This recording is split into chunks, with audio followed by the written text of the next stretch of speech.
Tipu daya Abu Nawas menghindari pajak yang tak masuk akal. Suatu hari, Raja Harun ar-Rasyid memanggil para penasihatnya. Ia mengeluh bahwa kas kerajaan sedang menipis, sementara pembangunan istana baru membutuhkan banyak biaya. Salah satu penasihat yang serakah lalu mengusulkan ide yang tampaknya cerdas, namun sebenarnya kejam, menaikkan pajak rakyat, terutama dari para petani dan pedagang kecil. Naikkan pajak air hujan. Siapapun yang memanen hasil dari tanah yang disiram hujan harus membayar. Serunya, Raja, yang sedang dalam tekanan, menyetujui ide itu tanpa banyak berpikir. Maka diumumkanlah aturan baru, siapapun yang memanfaatkan air hujan untuk tanamannya, harus membayar pajak. Seluruh kota gempar, para petani murka, tapi tak berani melawan. Hanya satu orang yang tampak tenang, Abu Nawas. Keesokan harinya, Abu Nawas membawa kantong besar ke istana. Ia menunduk penuh hormat di hadapan raja. "Tuanku, hamba datang untuk membayar pajak, tapi bukan air hujan." Raja mengerutkan dahi. "Kalau bukan pajak air hujan, lalu apa?" Abu Nawas menjawab dengan tenang, "Pajak udara, tuanku. Setiap hari hamba menghirup udara kerajaan ini. Hamba merasa bersalah jika tidak membayar pajaknya." Tertawa kecil terdengar dari sebagian menteri, tapi raja mencoba tetap serius.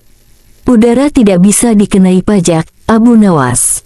Abu Nawas tersenyum. "Hamba setuju. Begitu pula air hujan. Bukankah keduanya sama-sama anugerah dari langit?" Raja mulai tersudut, tapi penasihat serakah itu menyela, "Tapi air hujan menyuburkan tanah."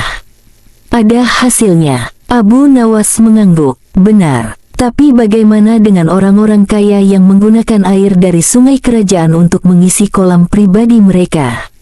Haruskah mereka membayar lebih mahal daripada petani miskin yang sekadar menyiram sawah?" Raja terdiam. Abu Nawas melanjutkan, "Jika pajak ini tetap berlaku, maka hamba akan mengusulkan pajak lain, pajak cahaya matahari, pajak hembusan angin, dan pajak suara ayam berkokok." Ruangan menjadi sunyi. Beberapa menteri mulai menunduk malu. Raja akhirnya tak tahan dan tertawa terbahak-bahak. "Abu Nawas, kau benar-benar membuat kami semua terlihat bodoh," ujar sang raja sambil menepuk-nepuk lututnya. Pajak air hujan dibatalkan. Abu Nawas membungkuk hormat, lalu berbalik keluar istana sambil membawa kembali kantong uangnya yang kosong, karena memang dari awal ia tidak berniat membayar apapun. Abu Nawas melangkah santai meninggalkan istana, senyumnya tak pernah lepas dari wajah. Di sepanjang jalan, rakyat yang mendengar kabar pembatalan pajak air hujan mulai bersorak gembira. Banyak yang memuji kebijaksanaan raja, tapi lebih banyak lagi yang mengagumi kecerdikan Abu Nawas. Namun kegembiraan itu tak berlangsung lama. Penasihat istana yang merasa dipermalukan Abu Nawas, diam-diam menyusun rencana balas dendam. Ia mendekati raja beberapa hari kemudian dengan wajah penuh keprihatinan. "Tuanku," katanya lirih, "jika kita terus membiarkan Abu Nawas mempermainkan aturan kerajaan, martabat istana bisa runtuh. Baginda harus menantangnya dengan perintah yang tak bisa dia elakkan, agar rakyat tahu bahwa raja tetap lebih bijak dan berkuasa." Raja mengangguk pelan. Ia tahu Abu Nawas selalu berhasil lolos dari segala jebakan, tapi egonya sebagai penguasa membuatnya tertantang. "Aku ingin kau cari cara yang tak bisa dia akali," kata raja tegas. Maka diumumkanlah peraturan baru, setiap orang yang keluar rumah saat matahari terbit harus membayar pajak bayangan. Ya, bayangan tubuhnya sendiri. Bayangan adalah bukti bahwa seseorang sedang menggunakan cahaya kerajaan, jelas si penasihat, dan karena cahaya datang dari matahari milik langit yang berada dalam kekuasaan raja, maka siapapun yang menciptakan bayangan harus membayar. Rakyat kembali dibuat bingung. Pajak ini jauh lebih aneh dari sebelumnya. Tak ada yang berani protes langsung, karena takut dianggap membangkang. Semua hanya diam, menunduk, dan membayar. Tapi tidak dengan Abu Nawas. Keesokan harinya, Abu Nawas datang ke istana sambil menyeret sesuatu yang ditutupi kain besar. Para pengawal membiarkannya masuk karena tahu ia punya izin langsung dari raja. "Tuanku," kata Abu Nawas dengan suara lantang, "hari ini hamba datang untuk membayar pajak bayangan." "Bagus," kata raja sambil tersenyum puas. "Kau datang menyerah juga akhirnya." Abu Nawas mengangguk. Ia membuka kain besar itu, dan tampaklah di bawahnya sebuah gentong besar yang kosong. Ia menaruh gentong itu di hadapan raja. "Hamba telah menangkap bayangan hamba sejak pagi dan menyimpannya di dalam gentong ini," katanya sambil menunjuk isi gentong kosong. Seluruh istana terdiam. Beberapa menteri saling pandang. "Mana bayangannya?" tanya raja curiga. Abu Nawas tersenyum. "Bayangan itu tidak bisa dilihat kecuali dalam cahaya, tuanku. Tapi hamba telah mengurungnya. Silakan ambil dan tuanku bisa menimbangnya, lalu menentukan berapa pajaknya." Raja menghela napas panjang. "Kalau begitu, buka saja gentongnya dan biarkan kami melihat bayanganmu di dalamnya." Abu Nawas menggeleng. "Tidak bisa, tuanku. Jika hamba membuka tutup gentong ini, bayangan itu akan lari keluar. Sama seperti uang rakyat yang mengalir entah kemana saat pajak-pajak aneh diberlakukan." Tawa meledak di ruangan. Bahkan para pengawal pun tak bisa menahan geli. Raja Harun ar-Rasyid akhirnya tak mampu menahan diri. Ia tertawa terbahak-bahak, menepuk-nepuk dada, dan menggelengkan kepala. "Abu Nawas, kau memang sulit dikalahkan. Sekali lagi, kau menyelamatkan rakyat dari kebodohan kami sendiri." Si penasihat kerajaan yang licik hanya bisa menunduk malu, sementara Abu Nawas melangkah pulang dengan kepala tegak, membiarkan bayangannya memanjang di tanah bebas pajak. Sejak hari itu, tidak ada lagi pajak aneh yang berani diberlakukan di Baghdad tanpa terlebih dahulu bertanya, "Apa kata Abu Nawas?" Malam harinya, Abu Nawas duduk bersila di beranda rumahnya sambil memandangi langit yang bertabur bintang. Ia tahu bahwa kemenangan hari ini hanyalah sementara. Para pejabat istana tidak akan diam. Dan benar saja, di tempat lain, penasihat istana yang merasa terus-menerus dipermalukan kembali merancang siasat. Keesokan paginya, raja mengumumkan undang-undang baru. Kali ini, peraturannya lebih aneh lagi. Setiap warga yang tertawa di tempat umum akan dikenai pajak suara. Alasannya, suara tawa menggema di jalan-jalan kota yang dibangun oleh dana kerajaan. Maka, siapapun yang membuat suara di ruang milik kerajaan, harus membayar. Abu Nawas hanya bisa menggeleng sambil tersenyum lebar saat mendengar kabar itu. Sore hari, ketika pasar ramai, Abu Nawas datang ke tengah kerumunan dan membawa sekarung besar koin tembaga.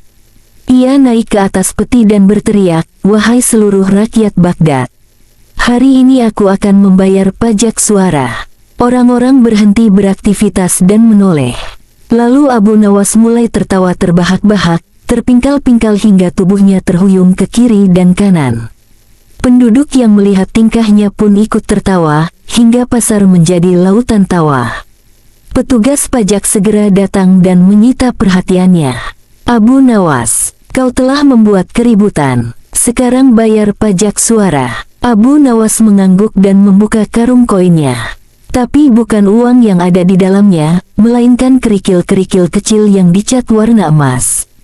"Ini uang tawa," katanya. Bunyinya nyaring, persis seperti suara tawa.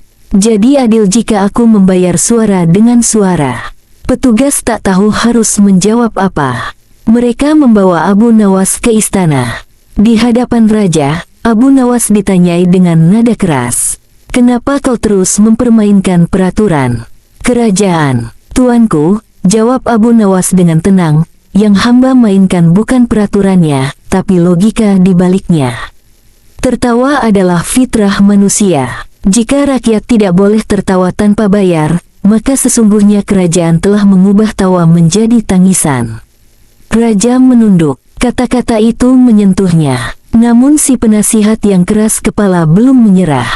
Ia maju dan berkata, "Kalau begitu, berikan perintah yang tak mungkin dihindari. Suruh Abu Nawas membayar pajak mimpi." Semua terdiam. Setiap orang yang bermimpi indah, pasti mendapat kebahagiaan dari dalam dirinya sendiri. Itu juga hasil dari ketenangan di bawah pemerintahan raja. Maka mimpi pun harus dibayar. Keesokan harinya, Abu Nawas kembali datang ke istana. Tapi kali ini ia tidak membawa karung, gentong, atau kerikil. Ia hanya berdiri di depan raja sambil tersenyum lebar. Aku datang untuk membayar pajak mimpi, tuanku. Raja bersandar di kursi tahta, penasaran. Apa yang akan kau bayar? Abu Nawas berkata pelan, tadi malam hamba bermimpi memberikan 1000 keping emas kepada tuanku. Maka hari ini, hamba lunasi mimpi itu, dengan mimpi juga. Silakan tuanku menutup mata dan membayangkan menerima 1000 emas dari hamba. Ruang istana hening. Raja menatap Abu Nawas, lalu tak bisa menahan tawa. Bahkan si penasihat pun tertunduk kalah. Dan untuk pertama kalinya dalam sejarah istana, tawa raja tidak dikenai pajak. Raja Harun ar-Rasyid masih tertawa geli sambil menatap Abu Nawas yang berdiri dengan tenang di hadapannya. Seluruh ruangan istana terdiam menanti keputusan sang raja. Penasihat kerajaan yang sejak awal memusuhi Abu Nawas hanya bisa menggertakkan gigi, merasa akalnya tak pernah menang melawan kecerdikan satu orang rakyat biasa. Wahai Abu Nawas, kata raja setelah tawa mereda, aku sungguh tak tahu harus berkata apa. Kau membalas pajak mimpi dengan mimpi, membayar suara dengan kerikil, menyimpan bayangan dalam gentong, dan membuat para pejabatku kehabisan akal. Abu Nawas membungkuk hormat. Ampun, tuanku. Hamba hanya ingin menunjukkan bahwa tidak semua yang tampak bisa diukur dengan uang. Ada hal-hal yang seharusnya dibiarkan menjadi bagian dari kehidupan, bukan dijadikan beban.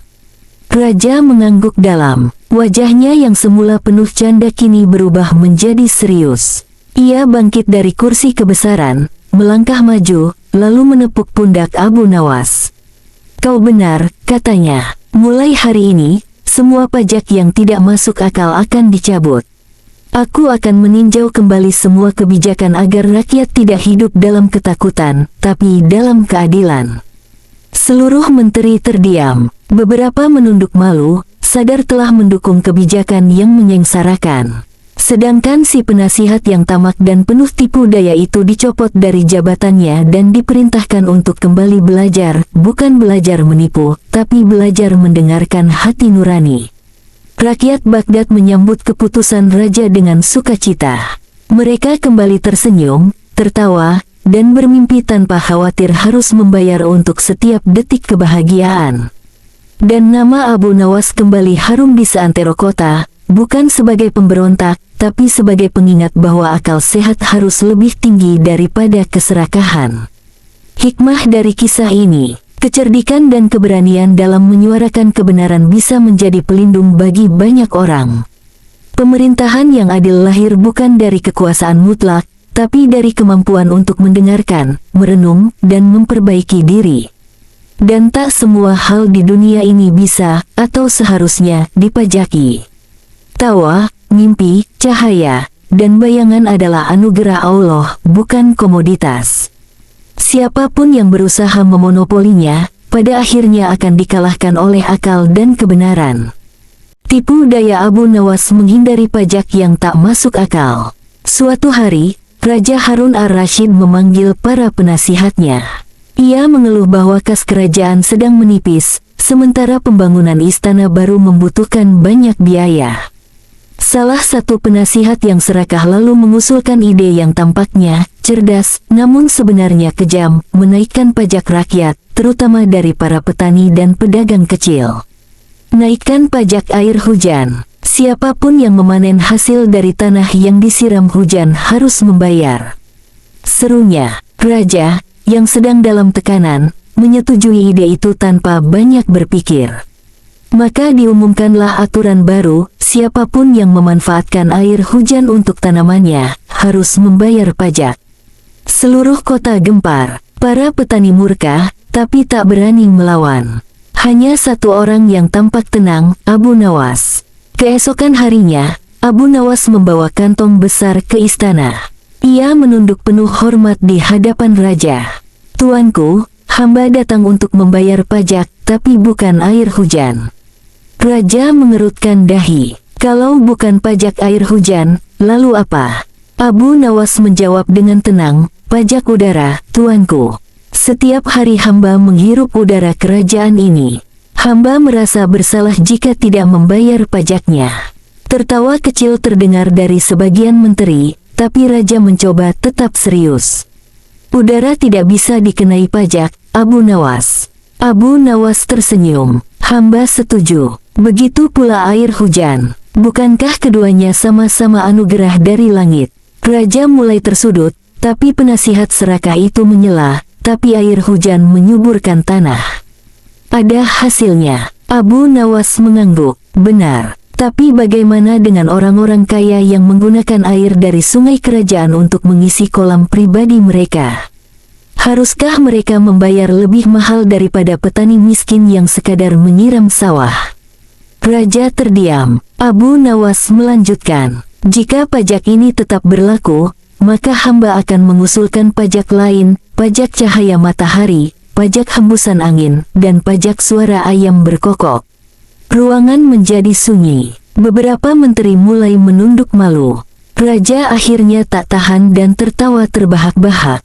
Abu Nawas, kau benar-benar membuat kami semua terlihat bodoh, ujar sang raja sambil menepuk-nepuk lututnya.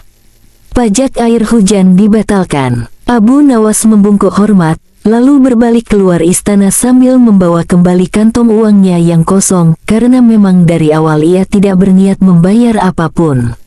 Abu Nawas melangkah santai meninggalkan istana, senyumnya tak pernah lepas dari wajah. Di sepanjang jalan, rakyat yang mendengar kabar pembatalan pajak air hujan mulai bersorak gembira.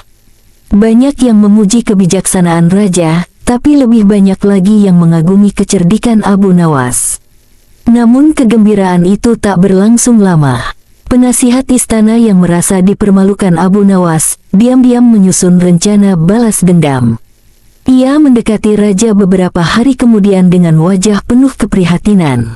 Tuanku, katanya lirih, jika kita terus membiarkan Abu Nawas mempermainkan aturan kerajaan, martabat istana bisa runtuh. Baginda harus menantangnya dengan perintah yang tak bisa dia elakkan, agar rakyat tahu bahwa raja tetap lebih bijak dan berkuasa. Raja mengangguk pelan. Ia tahu Abu Nawas selalu berhasil lolos dari segala jebakan, tapi egonya sebagai penguasa membuatnya tertantang. Aku ingin kau cari cara yang tak bisa diakali, kata raja tegas. Maka diumumkanlah peraturan baru, setiap orang yang keluar rumah saat matahari terbit harus membayar pajak bayangan. Ya, bayangan tubuhnya sendiri. Bayangan adalah bukti bahwa seseorang sedang menggunakan cahaya kerajaan, jelas si penasihat, dan karena cahaya datang dari matahari milik langit yang berada dalam kekuasaan raja, maka siapapun yang menciptakan bayangan harus membayar. Rakyat kembali dibuat bingung. Pajak ini jauh lebih aneh dari sebelumnya. Tak ada yang berani protes langsung, karena takut dianggap membangkang. Semua hanya diam, menunduk, dan membayar. Tapi tidak dengan Abu Nawas. Keesokan harinya, Abu Nawas datang ke istana sambil menyeret sesuatu yang ditutupi kain besar. Para pengawal membiarkannya masuk karena tahu ia punya izin langsung dari raja. Tuanku, kata Abu Nawas dengan suara lantang, hari ini hamba datang untuk membayar pajak bayangan. Bagus, kata raja sambil tersenyum puas. Kau datang menyerah juga akhirnya. Abu Nawas mengangguk. Ia membuka kain besar itu, dan tampaklah di bawahnya sebuah gentong besar yang kosong. Ia menaruh gentong itu di hadapan raja. Hamba telah menangkap bayangan hamba sejak pagi dan menyimpannya di dalam gentong ini, katanya sambil menunjuk isi gentong kosong. Seluruh istana terdiam. Beberapa menteri saling pandang. Mana bayangannya? Tanya raja curiga. Abu Nawas tersenyum. Bayangan itu tidak bisa dilihat kecuali dalam cahaya, tuanku. Tapi hamba telah mengurungnya. Silakan ambil dan tuanku bisa menimbangnya, lalu menentukan berapa pajaknya. Raja menghela napas panjang. Kalau begitu, buka saja gentongnya dan biarkan kami melihat bayanganmu di dalamnya. Abu Nawas menggeleng. Tidak bisa, tuanku. Jika hamba membuka tutup gentong ini, bayangan itu akan lari keluar. Sama seperti uang rakyat yang mengalir entah kemana saat pajak-pajak aneh diberlakukan. Tawa meledak di ruangan. Bahkan para pengawal pun tak bisa menahan geli. Raja Harun ar-Rasyid akhirnya tak mampu menahan diri. Ia tertawa terbahak-bahak, menepuk-nepuk dada, dan menggelengkan kepala. Abu Nawas, kau memang sulit dikalahkan. Sekali lagi, kau menyelamatkan rakyat dari kebodohan kami sendiri. Si penasihat kerajaan yang licik hanya bisa menunduk malu, sementara Abu Nawas melangkah pulang dengan kepala tegak, membiarkan bayangannya memanjang di tanah bebas pajak. Sejak hari itu, tidak ada lagi pajak aneh yang berani diberlakukan di Baghdad tanpa terlebih dahulu bertanya, apa kata Abu Nawas. Malam harinya, Abu Nawas duduk bersila di beranda rumahnya sambil memandangi langit yang bertabur bintang. Ia tahu bahwa kemenangan hari ini hanyalah sementara. Para pejabat istana tidak akan diam. Dan benar saja, di tempat lain, penasihat istana yang merasa terus-menerus dipermalukan kembali merancang siasat. Keesokan paginya, raja mengumumkan undang-undang baru. Kali ini, peraturannya lebih aneh lagi. Setiap warga yang tertawa di tempat umum akan dikenai pajak suara. Alasannya, suara tawa menggema di jalan-jalan kota yang dibangun oleh dana kerajaan. Maka, siapapun yang membuat suara di ruang milik kerajaan harus membayar. Abu Nawas hanya bisa menggeleng sambil tersenyum lebar saat mendengar kabar itu. Sore hari, ketika pasar ramai, Abu Nawas datang ke tengah kerumunan dan membawa sekarung besar koin tembaga. Ia naik ke atas peti dan berteriak, "Wahai seluruh rakyat Baghdad, hari ini aku akan membayar pajak suara." Orang-orang berhenti beraktivitas dan menoleh. Lalu Abu Nawas mulai tertawa terbahak-bahak, terpingkal-pingkal hingga tubuhnya terhuyung ke kiri dan kanan. Penduduk yang melihat tingkahnya pun ikut tertawa, hingga pasar menjadi lautan tawa. Petugas pajak segera datang dan menyita perhatiannya.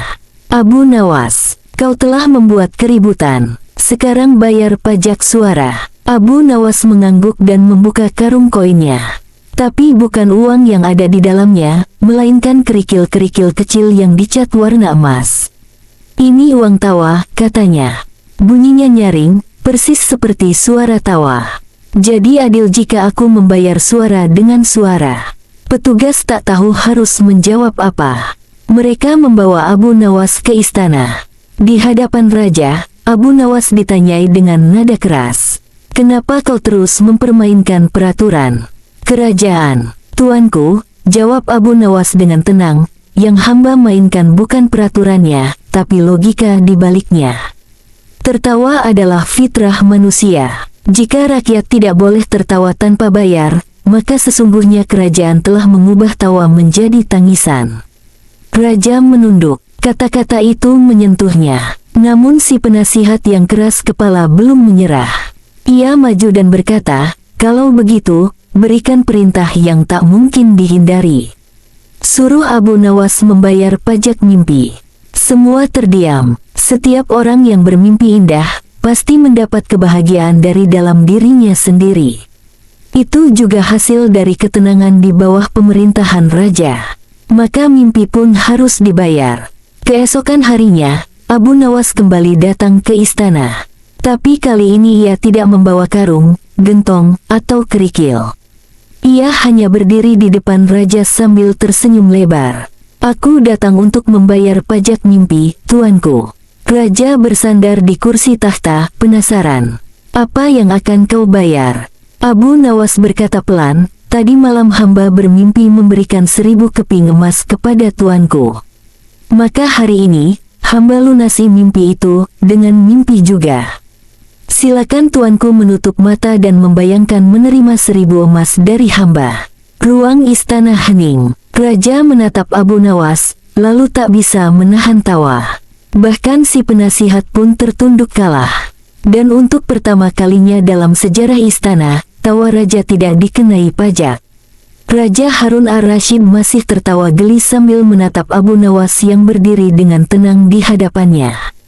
Seluruh ruangan istana terdiam menanti keputusan sang raja. Penasihat kerajaan yang sejak awal memusuhi Abu Nawas hanya bisa menggertakkan gigi, merasa akalnya tak pernah menang melawan kecerdikan satu orang rakyat biasa. "Wahai Abu Nawas," kata raja setelah tawa mereda, "aku sungguh tak tahu harus berkata apa. Kau membalas pajak mimpi dengan mimpi, membayar suara dengan kerikil, menyimpan bayangan dalam gentong, dan membuat para pejabatku kehabisan akal." Abu Nawas membungkuk hormat. "Ampun, tuanku. Hamba hanya ingin menunjukkan bahwa tidak semua yang tampak bisa diukur dengan uang. Ada hal-hal yang seharusnya dibiarkan menjadi bagian dari kehidupan, bukan dijadikan beban." Raja mengangguk dalam. Wajahnya yang semula penuh canda kini berubah menjadi serius. Ia bangkit dari kursi kebesaran, melangkah maju, lalu menepuk pundak Abu Nawas. "Kau benar," katanya. "Mulai hari ini, semua pajak yang tidak masuk akal akan dicabut. Aku akan meninjau kembali semua kebijakan agar rakyat tidak hidup dalam ketakutan, tapi dalam keadilan." Seluruh menteri terdiam. Beberapa menunduk malu, sadar telah mendukung kebijakan yang menyengsarakan. Sedangkan si penasihat yang tamak dan penuh tipu daya itu dicopot dari jabatannya dan diperintahkan untuk kembali belajar, bukan belajar menipu, tapi belajar mendengarkan hati nurani. Rakyat Baghdad menyambut keputusan raja dengan sukacita. Mereka kembali tersenyum, tertawa, dan bermimpi tanpa khawatir harus membayar untuk setiap detik kebahagiaan. Dan nama Abu Nawas kembali harum di seantero kota, bukan sebagai pemberontak, tapi sebagai pengingat bahwa akal sehat harus lebih tinggi daripada keserakahan. Hikmah dari kisah ini, kecerdikan dan keberanian dalam menyuarakan kebenaran bisa menjadi pelindung bagi banyak orang. Pemerintahan yang adil lahir bukan dari kekuasaan mutlak, tapi dari kemampuan untuk mendengarkan, merenung, dan memperbaiki diri. Dan tak semua hal di dunia ini bisa, atau seharusnya, dipajaki. Tawa, mimpi, cahaya, dan bayangan adalah anugerah Allah, bukan komoditas. Siapapun yang berusaha memonopolinya, pada akhirnya akan dikalahkan oleh akal dan kebenaran. Tipu daya Abu Nawas menghindari pajak yang tak masuk akal. Suatu hari, Raja Harun ar-Rasyid memanggil para penasihatnya. Ia mengeluh bahwa kas kerajaan sedang menipis, sementara pembangunan istana baru membutuhkan banyak biaya. Salah satu penasihat yang serakah lalu mengusulkan ide yang tampaknya cerdas, namun sebenarnya kejam, menaikkan pajak rakyat, terutama dari para petani dan pedagang kecil. Naikkan pajak air hujan. Siapapun yang memanen hasil dari tanah yang disiram hujan harus membayar. Serunya, raja, yang sedang dalam tekanan, menyetujui ide itu tanpa banyak berpikir.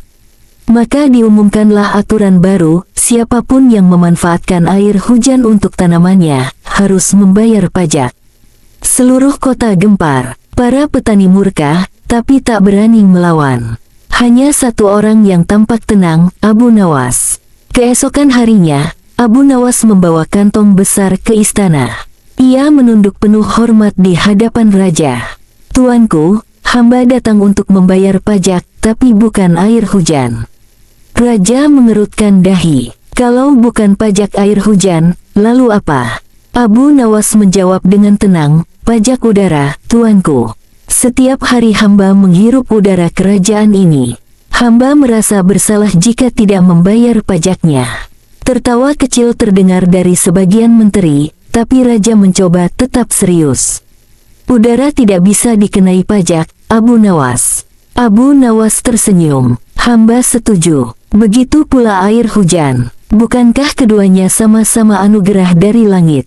Raja mulai tersudut, tapi penasihat serakah itu menyela, "Tapi air hujan menyuburkan tanah." "Ada hasilnya." Abu Nawas mengangguk. "Benar. Tapi bagaimana dengan orang-orang kaya yang menggunakan air dari sungai kerajaan untuk mengisi kolam pribadi mereka? Haruskah mereka membayar lebih mahal daripada petani miskin yang sekadar menyiram sawah?" Raja terdiam. Abu Nawas melanjutkan, Jika pajak ini tetap berlaku, maka hamba akan mengusulkan pajak lain, pajak cahaya matahari, pajak hembusan angin, dan pajak suara ayam berkokok. Ruangan menjadi sunyi. Beberapa menteri mulai menunduk malu. Raja akhirnya tak tahan dan tertawa terbahak-bahak. "Abu Nawas, kau benar-benar membuat kami semua terlihat bodoh," ujar sang raja sambil menepuk-nepuk lututnya. Pajak air hujan dibatalkan. Abu Nawas membungkuk hormat, lalu berbalik keluar istana sambil membawa kembali kantong uangnya yang kosong, karena memang dari awal ia tidak berniat membayar apapun. Abu Nawas melangkah santai meninggalkan istana, senyumnya tak pernah lepas dari wajah. Di sepanjang jalan, rakyat yang mendengar kabar pembatalan pajak air hujan mulai bersorak gembira. Banyak yang memuji kebijaksanaan raja, tapi lebih banyak lagi yang mengagumi kecerdikan Abu Nawas. Namun kegembiraan itu tak berlangsung lama. Penasihat istana yang merasa dipermalukan Abu Nawas, diam-diam menyusun rencana balas dendam. Ia mendekati raja beberapa hari kemudian dengan wajah penuh keprihatinan. "Tuanku," katanya lirih, "jika kita terus membiarkan Abu Nawas mempermainkan aturan kerajaan, martabat istana bisa runtuh. Baginda harus menantangnya dengan perintah yang tak bisa dia elakkan, agar rakyat tahu bahwa raja tetap lebih bijak dan berkuasa." Raja mengangguk pelan. Ia tahu Abu Nawas selalu berhasil lolos dari segala jebakan, tapi egonya sebagai penguasa membuatnya tertantang. "Aku ingin kau cari cara yang tak bisa dia akali," kata raja tegas. Maka diumumkanlah peraturan baru, setiap orang yang keluar rumah saat matahari terbit harus membayar pajak bayangan. Ya, bayangan tubuhnya sendiri. Bayangan adalah bukti bahwa seseorang sedang menggunakan cahaya kerajaan, jelas si penasihat, dan karena cahaya datang dari matahari milik langit yang berada dalam kekuasaan raja, maka siapapun yang menciptakan bayangan harus membayar. Rakyat kembali dibuat bingung. Pajak ini jauh lebih aneh dari sebelumnya. Tak ada yang berani protes langsung, karena takut dianggap membangkang. Semua hanya diam, menunduk, dan membayar. Tapi tidak dengan Abu Nawas. Keesokan harinya, Abu Nawas datang ke istana sambil menyeret sesuatu yang ditutupi kain besar. Para pengawal membiarkannya masuk karena tahu ia punya izin langsung dari raja. "Tuanku," kata Abu Nawas dengan suara lantang, "hari ini hamba datang untuk membayar pajak bayangan." "Bagus," kata raja sambil tersenyum puas. "Kau datang menyerah juga akhirnya." Abu Nawas mengangguk. Ia membuka kain besar itu, dan tampaklah di bawahnya sebuah gentong besar yang kosong. Ia menaruh gentong itu di hadapan raja. "Hamba telah menangkap bayangan hamba sejak pagi dan menyimpannya di dalam gentong ini," katanya sambil menunjuk isi gentong kosong. Seluruh istana terdiam. Beberapa menteri saling pandang. "Mana bayangannya?" tanya raja curiga. Abu Nawas tersenyum. "Bayangan itu tidak bisa dilihat kecuali dalam cahaya, tuanku. Tapi hamba telah mengurungnya. Silakan ambil dan tuanku bisa menimbangnya, lalu menentukan berapa pajaknya." Raja menghela napas panjang. "Kalau begitu, buka saja gentongnya dan biarkan kami melihat bayanganmu di dalamnya."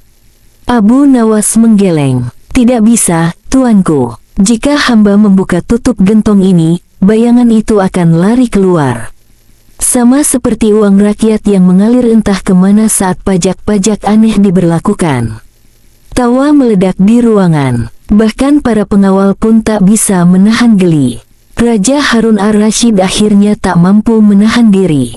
Ia tertawa terbahak-bahak, menepuk-nepuk dada, dan menggelengkan kepala. "Abu Nawas, kau memang sulit dikalahkan. Sekali lagi, kau menyelamatkan rakyat dari kebodohan kami sendiri."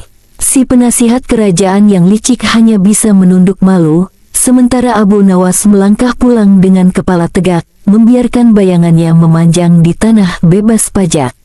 Sejak hari itu, tidak ada lagi pajak aneh yang berani diberlakukan di Baghdad tanpa terlebih dahulu bertanya, "Apa kata Abu Nawas?"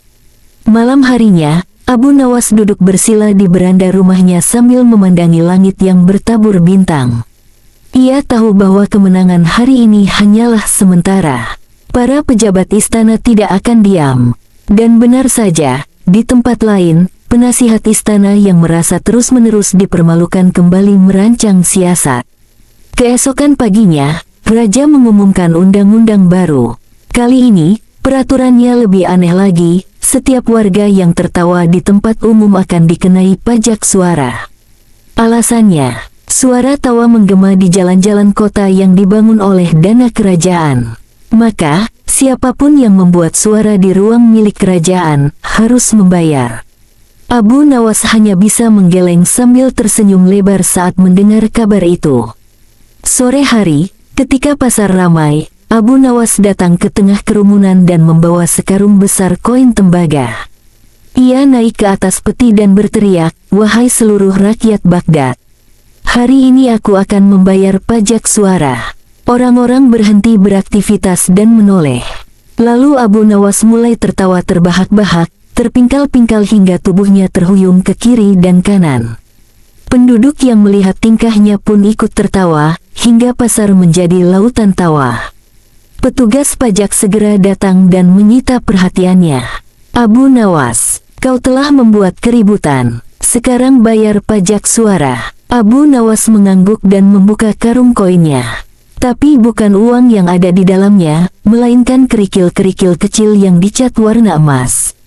"Ini uang tawa," katanya. Bunyinya nyaring, persis seperti suara tawa.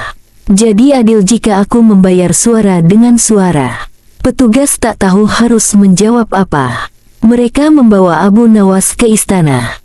Di hadapan raja, Abu Nawas ditanyai dengan nada keras. "Kenapa kau terus mempermainkan peraturan kerajaan?" "Tuanku," jawab Abu Nawas dengan tenang, "yang hamba mainkan bukan peraturannya, tapi logika di baliknya." Tertawa adalah fitrah manusia. Jika rakyat tidak boleh tertawa tanpa bayar, maka sesungguhnya kerajaan telah mengubah tawa menjadi tangisan. Raja menunduk. Kata-kata itu menyentuhnya. Namun si penasihat yang keras kepala belum menyerah. Ia maju dan berkata, "Kalau begitu, berikan perintah yang tak mungkin dihindari. Suruh Abu Nawas membayar pajak mimpi." Semua terdiam. Setiap orang yang bermimpi indah, pasti mendapat kebahagiaan dari dalam dirinya sendiri. Itu juga hasil dari ketenangan di bawah pemerintahan raja. Maka mimpi pun harus dibayar. Keesokan harinya, Abu Nawas kembali datang ke istana. Tapi kali ini ia tidak membawa karung, gentong, atau kerikil. Ia hanya berdiri di depan raja sambil tersenyum lebar. "Aku datang untuk membayar pajak mimpi, tuanku." Raja bersandar di kursi tahta, penasaran. "Apa yang akan kau bayar?" Abu Nawas berkata pelan, "Tadi malam hamba bermimpi memberikan 1000 keping emas kepada tuanku. Maka hari ini, hamba lunasi mimpi itu, dengan mimpi juga. Silakan tuanku menutup mata dan membayangkan menerima 1000 emas dari hamba." Ruang istana hening. Raja menatap Abu Nawas, lalu tak bisa menahan tawa. Bahkan si penasihat pun tertunduk kalah. Dan untuk pertama kalinya dalam sejarah istana, tawa raja tidak dikenai pajak. Raja Harun ar-Rasyid masih tertawa geli sambil menatap Abu Nawas yang berdiri dengan tenang di hadapannya. Seluruh ruangan istana terdiam menanti keputusan sang raja. Penasihat kerajaan yang sejak awal memusuhi Abu Nawas hanya bisa menggertakkan gigi, merasa akalnya tak pernah menang melawan kecerdikan satu orang rakyat biasa. "Wahai Abu Nawas," kata raja setelah tawa mereda, "aku sungguh tak tahu harus berkata apa. Kau membalas pajak mimpi dengan mimpi, membayar suara dengan kerikil, menyimpan bayangan dalam gentong, dan membuat para pejabatku kehabisan akal." Abu Nawas membungkuk hormat. "Ampun, tuanku. Hamba hanya ingin menunjukkan bahwa tidak semua yang tampak bisa diukur dengan uang. Ada hal-hal yang seharusnya dibiarkan menjadi bagian dari kehidupan, bukan dijadikan beban." Raja mengangguk dalam. Wajahnya yang semula penuh canda kini berubah menjadi serius. Ia bangkit dari kursi kebesaran, melangkah maju, lalu menepuk pundak Abu Nawas. "Kau benar," katanya. "Mulai hari ini, semua pajak yang tidak masuk akal akan dicabut. Aku akan meninjau kembali semua kebijakan agar rakyat tidak hidup dalam ketakutan, tapi dalam keadilan." Seluruh menteri terdiam. Beberapa menunduk malu, sadar telah mendukung kebijakan yang menyengsarakan. Sedangkan si penasihat yang tamak dan penuh tipu daya itu dicopot dari jabatannya dan diperintahkan untuk kembali belajar, bukan belajar menipu, tapi belajar mendengarkan hati nurani. Rakyat Baghdad menyambut keputusan raja dengan sukacita. Mereka kembali tersenyum, tertawa, dan bermimpi tanpa khawatir harus membayar untuk setiap detik kebahagiaan. Dan nama Abu Nawas kembali harum di seantero kota, bukan sebagai pemberontak, tapi sebagai pengingat bahwa akal sehat harus lebih tinggi daripada keserakahan. Hikmah dari kisah ini, kecerdikan dan keberanian dalam menyuarakan kebenaran bisa menjadi pelindung bagi banyak orang. Pemerintahan yang adil lahir bukan dari kekuasaan mutlak, tapi dari kemampuan untuk mendengarkan, merenung, dan memperbaiki diri. Dan tak semua hal di dunia ini bisa, atau seharusnya, dipajaki.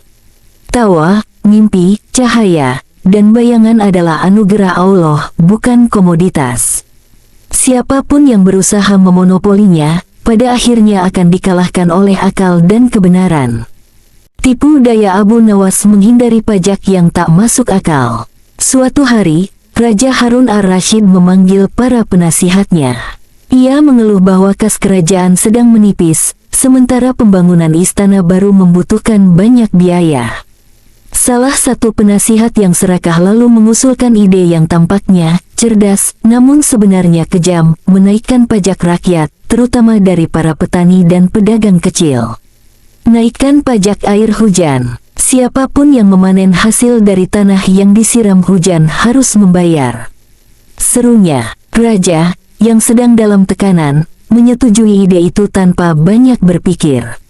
Maka diumumkanlah aturan baru, siapapun yang memanfaatkan air hujan untuk tanamannya, harus membayar pajak. Seluruh kota gempar, para petani murka, tapi tak berani melawan. Hanya satu orang yang tampak tenang, Abu Nawas. Keesokan harinya, Abu Nawas membawa kantong besar ke istana. Ia menunduk penuh hormat di hadapan raja. "Tuanku, hamba datang untuk membayar pajak, tapi bukan air hujan." Raja mengerutkan dahi. "Kalau bukan pajak air hujan, lalu apa?" Abu Nawas menjawab dengan tenang, "Pajak udara, tuanku. Setiap hari hamba menghirup udara kerajaan ini. Hamba merasa bersalah jika tidak membayar pajaknya." Tertawa kecil terdengar dari sebagian menteri, tapi raja mencoba tetap serius. "Udara tidak bisa dikenai pajak, Abu Nawas." Abu Nawas tersenyum. "Hamba setuju. Begitu pula air hujan. Bukankah keduanya sama-sama anugerah dari langit?" Raja mulai tersudut, tapi penasihat serakah itu menyela, "Tapi air hujan menyuburkan tanah." "Ada hasilnya." Abu Nawas mengangguk. "Benar. Tapi bagaimana dengan orang-orang kaya yang menggunakan air dari sungai kerajaan untuk mengisi kolam pribadi mereka? Haruskah mereka membayar lebih mahal daripada petani miskin yang sekadar menyiram sawah?" Raja terdiam. Abu Nawas melanjutkan, "Jika pajak ini tetap berlaku, maka hamba akan mengusulkan pajak lain, pajak cahaya matahari, pajak hembusan angin, dan pajak suara ayam berkokok." Ruangan menjadi sunyi. Beberapa menteri mulai menunduk malu. Raja akhirnya tak tahan dan tertawa terbahak-bahak. "Abu Nawas, kau benar-benar membuat kami semua terlihat bodoh," ujar sang raja sambil menepuk-nepuk lututnya. Pajak air hujan dibatalkan. Abu Nawas membungkuk hormat, lalu berbalik keluar istana sambil membawa kembali kantong uangnya yang kosong, karena memang dari awal ia tidak berniat membayar apapun. Abu Nawas melangkah santai meninggalkan istana, senyumnya tak pernah lepas dari wajah. Di sepanjang jalan, rakyat yang mendengar kabar pembatalan pajak air hujan mulai bersorak gembira. Banyak yang memuji kebijaksanaan raja, tapi lebih banyak lagi yang mengagumi kecerdikan Abu Nawas. Namun kegembiraan itu tak berlangsung lama. Penasihat istana yang merasa dipermalukan Abu Nawas, diam-diam menyusun rencana balas dendam. Ia mendekati raja beberapa hari kemudian dengan wajah penuh keprihatinan. "Tuanku," katanya lirih, "jika kita terus membiarkan Abu Nawas mempermainkan aturan kerajaan, martabat istana bisa runtuh. Baginda harus menantangnya dengan perintah yang tak bisa dia elakkan, agar rakyat tahu bahwa raja tetap lebih bijak dan berkuasa." Raja mengangguk pelan. Ia tahu Abu Nawas selalu berhasil lolos dari segala jebakan, tapi egonya sebagai penguasa membuatnya tertantang. "Aku ingin kau cari cara yang tak bisa dia akali," kata raja tegas. Maka diumumkanlah peraturan baru, setiap orang yang keluar rumah saat matahari terbit harus membayar pajak bayangan. Ya, bayangan tubuhnya sendiri. Bayangan adalah bukti bahwa seseorang sedang menggunakan cahaya kerajaan, jelas si penasihat, dan karena cahaya datang dari matahari milik langit yang berada dalam kekuasaan raja, maka siapapun yang menciptakan bayangan harus membayar.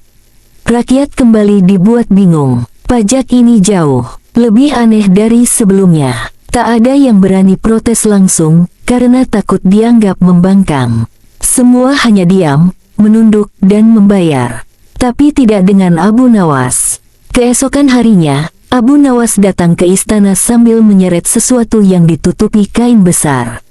Para pengawal membiarkannya masuk karena tahu ia punya izin langsung dari raja. "Tuanku," kata Abu Nawas dengan suara lantang, "hari ini hamba datang untuk membayar pajak bayangan." "Bagus," kata raja sambil tersenyum puas. "Kau datang menyerah juga akhirnya." Abu Nawas mengangguk. Ia membuka kain besar itu, dan tampaklah di bawahnya sebuah gentong besar yang kosong. Ia menaruh gentong itu di hadapan raja. "Hamba telah menangkap bayangan hamba sejak pagi dan menyimpannya di dalam gentong ini," katanya sambil menunjuk isi gentong kosong. Seluruh istana terdiam. Beberapa menteri saling pandang. "Mana bayangannya?"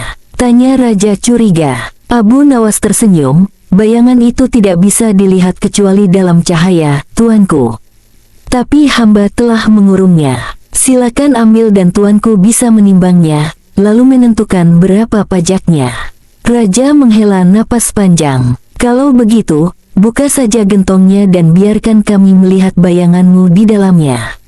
Abu Nawas menggeleng. "Tidak bisa, tuanku. Jika hamba membuka tutup gentong ini, bayangan itu akan lari keluar. Sama seperti uang rakyat yang mengalir entah kemana saat pajak-pajak aneh diberlakukan." Tawa meledak di ruangan. Bahkan para pengawal pun tak bisa menahan geli. Raja Harun ar-Rasyid akhirnya tak mampu menahan diri. Ia tertawa terbahak-bahak, menepuk-nepuk dada, dan menggelengkan kepala. "Abu Nawas, kau memang sulit dikalahkan. Sekali lagi, kau menyelamatkan rakyat dari kebodohan kami sendiri." Si penasihat kerajaan yang licik hanya bisa menunduk malu, sementara Abu Nawas melangkah pulang dengan kepala tegak, membiarkan bayangannya memanjang di tanah bebas pajak. Sejak hari itu, tidak ada lagi pajak aneh yang berani diberlakukan di Baghdad tanpa terlebih dahulu bertanya, "Apa kata Abu Nawas?"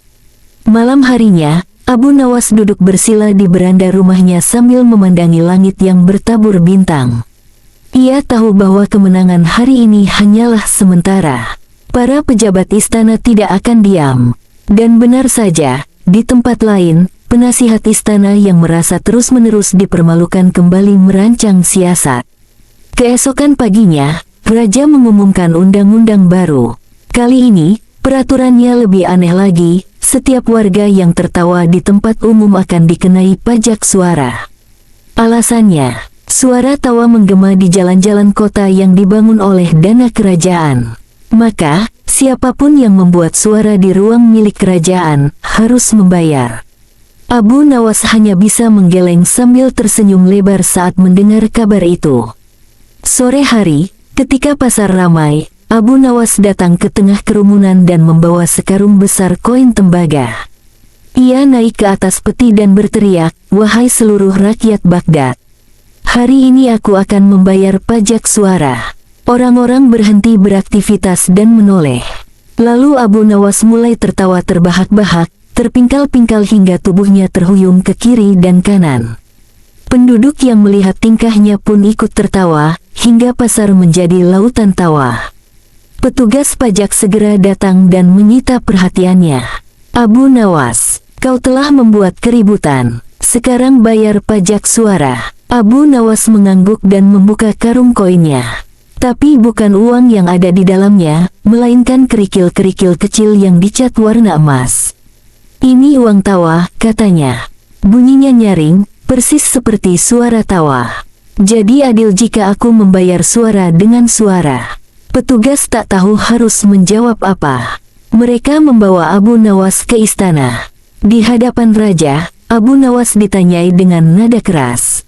Kenapa kau terus mempermainkan peraturan kerajaan? Tuanku, jawab Abu Nawas dengan tenang, yang hamba mainkan bukan peraturannya, tapi logika di baliknya. Tertawa adalah fitrah manusia. Jika rakyat tidak boleh tertawa tanpa bayar, maka sesungguhnya kerajaan telah mengubah tawa menjadi tangisan. Raja menunduk. Kata-kata itu menyentuhnya. Namun si penasihat yang keras kepala belum menyerah. Ia maju dan berkata, kalau begitu, berikan perintah yang tak mungkin dihindari. Suruh Abu Nawas membayar pajak mimpi. Semua terdiam. Setiap orang yang bermimpi indah, pasti mendapat kebahagiaan dari dalam dirinya sendiri. Itu juga hasil dari ketenangan di bawah pemerintahan raja. Maka mimpi pun harus dibayar.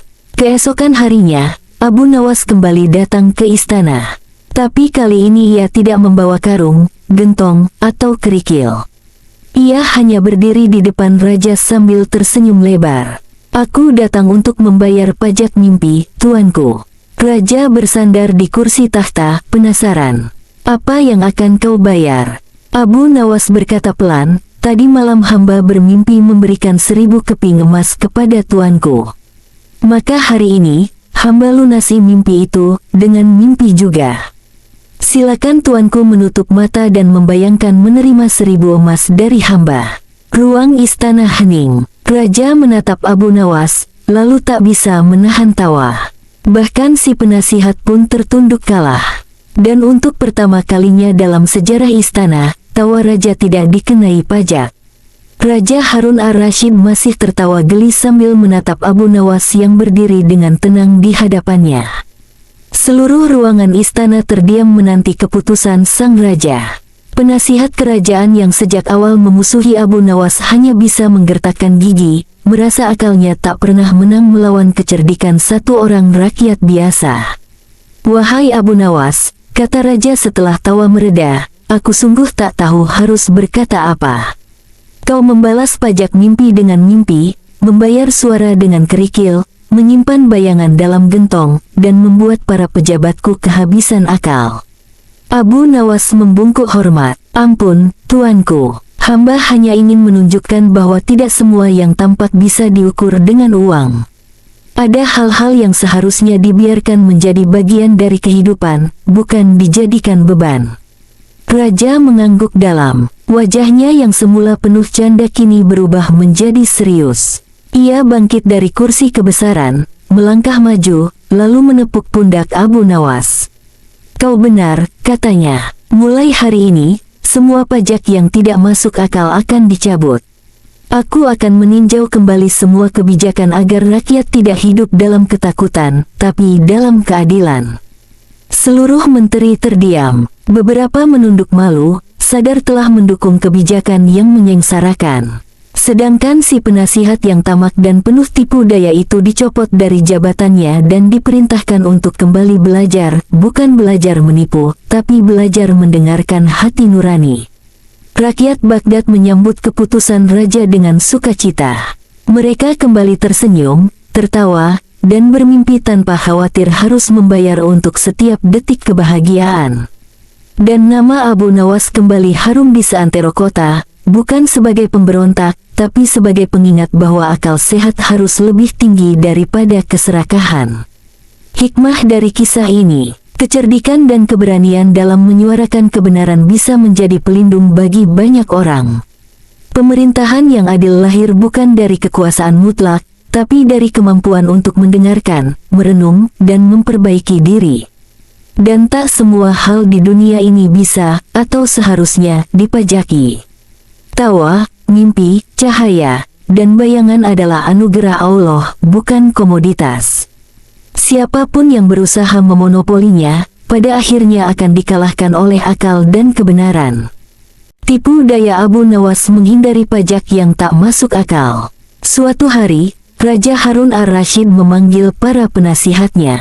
Ia mengeluh bahwa kas kerajaan sedang menipis, sementara pembangunan istana baru membutuhkan banyak biaya. Salah satu penasihat yang serakah lalu mengusulkan ide yang tampaknya cerdas, namun sebenarnya kejam, menaikkan pajak rakyat, terutama dari para petani dan pedagang kecil. Naikkan pajak air hujan. Siapapun yang memanen hasil dari tanah yang disiram hujan harus membayar.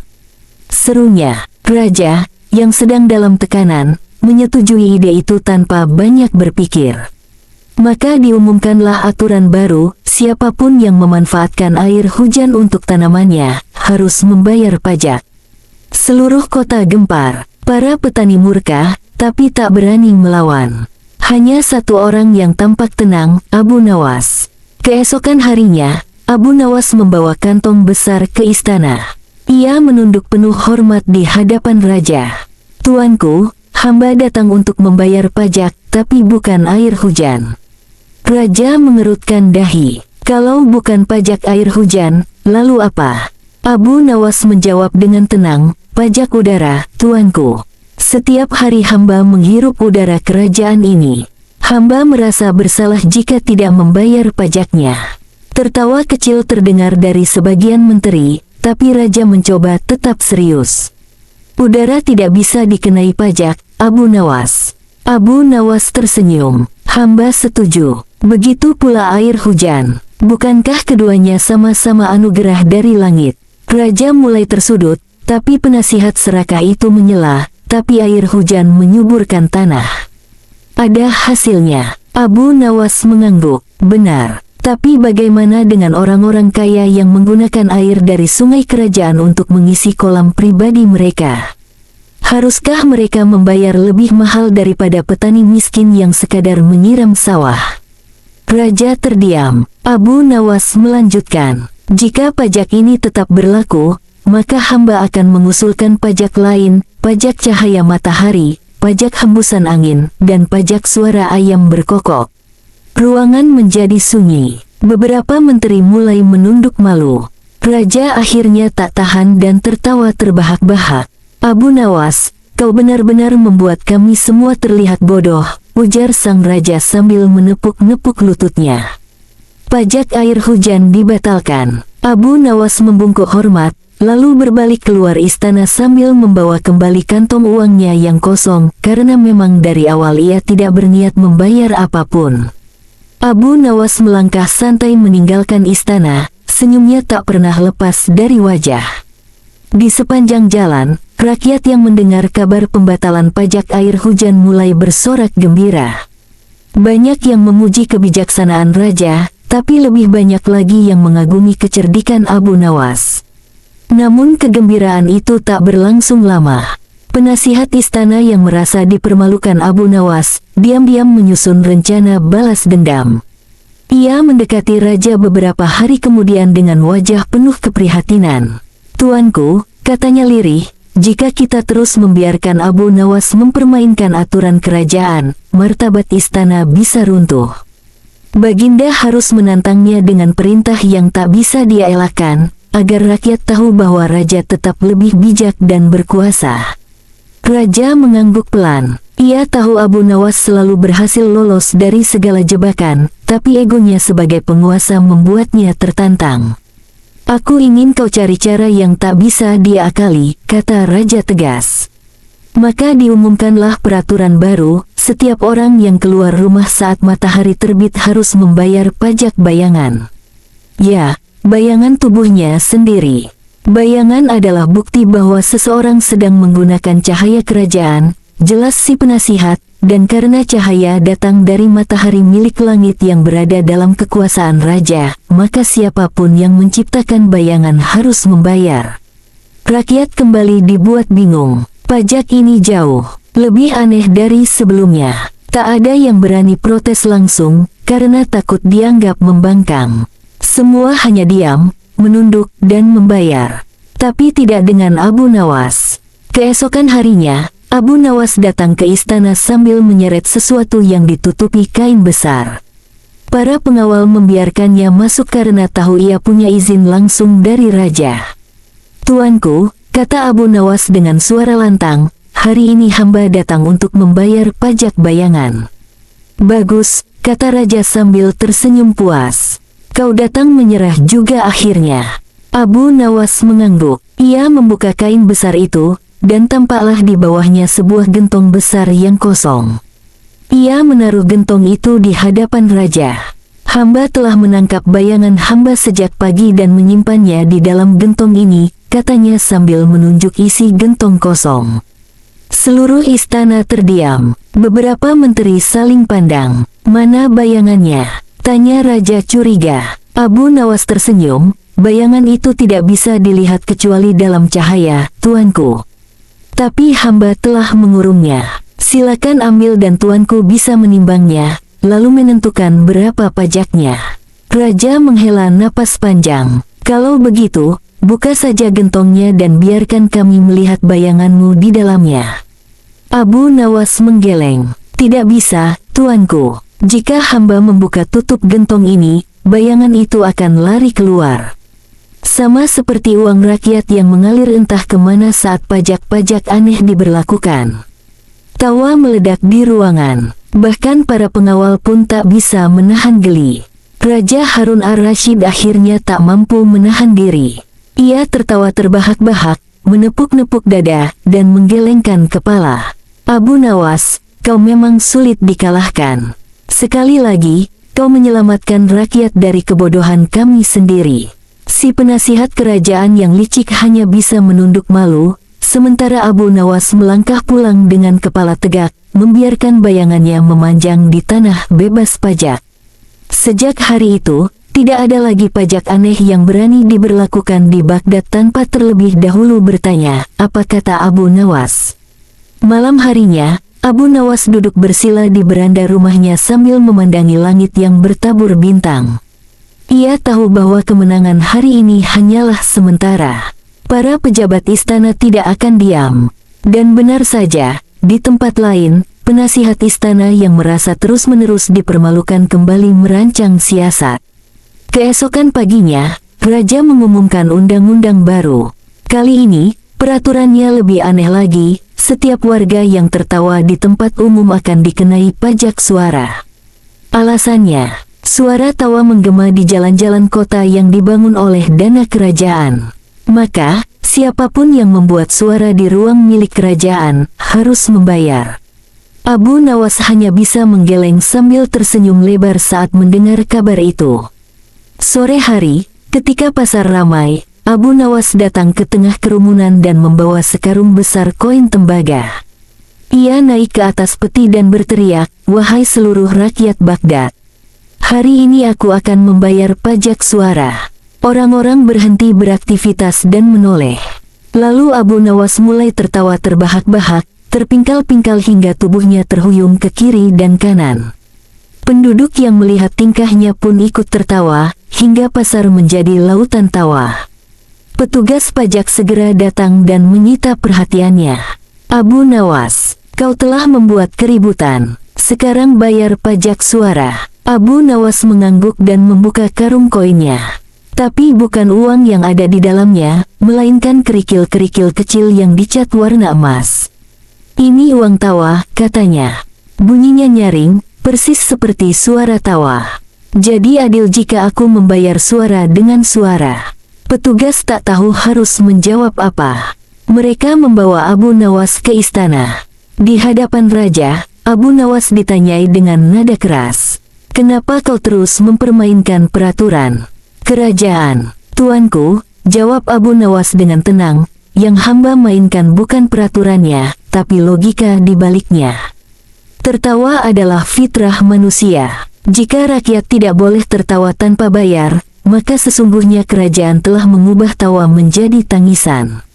Raja menunduk. Kata-kata itu menyentuhnya. Namun si penasihat yang keras kepala belum menyerah. Ia maju dan berkata, "Kalau begitu, berikan perintah yang tak mungkin dihindari. Suruh Abu Nawas membayar pajak mimpi." Semua terdiam. Setiap orang yang bermimpi indah, pasti mendapat kebahagiaan dari dalam dirinya sendiri. Itu juga hasil dari ketenangan di bawah pemerintahan raja. Maka mimpi pun harus dibayar.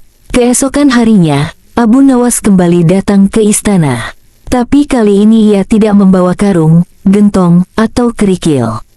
Ia hanya berdiri di depan raja sambil tersenyum lebar.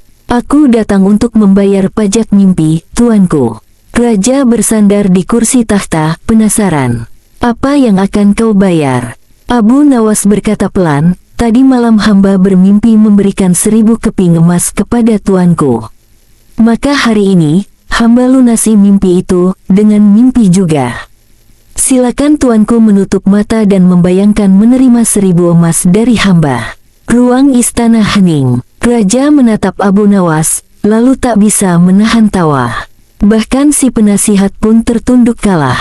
Dan untuk pertama kalinya dalam sejarah istana, tawa raja tidak dikenai pajak. Raja Harun ar-Rasyid masih tertawa geli sambil menatap Abu Nawas yang berdiri dengan tenang di hadapannya. Seluruh ruangan istana terdiam menanti keputusan sang raja. Penasihat kerajaan yang sejak awal memusuhi Abu Nawas hanya bisa menggertakkan gigi, merasa akalnya tak pernah menang melawan kecerdikan satu orang rakyat biasa. "Wahai Abu Nawas," kata raja setelah tawa mereda, "aku sungguh tak tahu harus berkata apa. Kau membalas pajak mimpi dengan mimpi, membayar suara dengan kerikil, menyimpan bayangan dalam gentong, dan membuat para pejabatku kehabisan akal." Abu Nawas membungkuk hormat. "Ampun, tuanku. Hamba hanya ingin menunjukkan bahwa tidak semua yang tampak bisa diukur dengan uang. Ada hal-hal yang seharusnya dibiarkan menjadi bagian dari kehidupan, bukan dijadikan beban." Raja mengangguk dalam. Wajahnya yang semula penuh canda kini berubah menjadi serius. Ia bangkit dari kursi kebesaran, melangkah maju, lalu menepuk pundak Abu Nawas. "Kau benar," katanya. "Mulai hari ini, semua pajak yang tidak masuk akal akan dicabut. Aku akan meninjau kembali semua kebijakan agar rakyat tidak hidup dalam ketakutan, tapi dalam keadilan." Seluruh menteri terdiam. Beberapa menunduk malu, sadar telah mendukung kebijakan yang menyengsarakan. Sedangkan si penasihat yang tamak dan penuh tipu daya itu dicopot dari jabatannya dan diperintahkan untuk kembali belajar, bukan belajar menipu, tapi belajar mendengarkan hati nurani.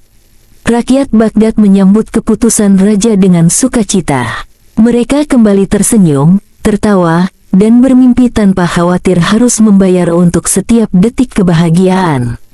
Dan nama Abu Nawas kembali harum di seantero kota, bukan sebagai pemberontak, tapi sebagai pengingat bahwa akal sehat harus lebih tinggi daripada keserakahan. Hikmah dari kisah ini, kecerdikan dan keberanian dalam menyuarakan kebenaran bisa menjadi pelindung bagi banyak orang. Pemerintahan yang adil lahir bukan dari kekuasaan mutlak, tapi dari kemampuan untuk mendengarkan, merenung, dan memperbaiki diri. Dan tak semua hal di dunia ini bisa, atau seharusnya, dipajaki. Tawa, mimpi, cahaya, dan bayangan adalah anugerah Allah, bukan komoditas.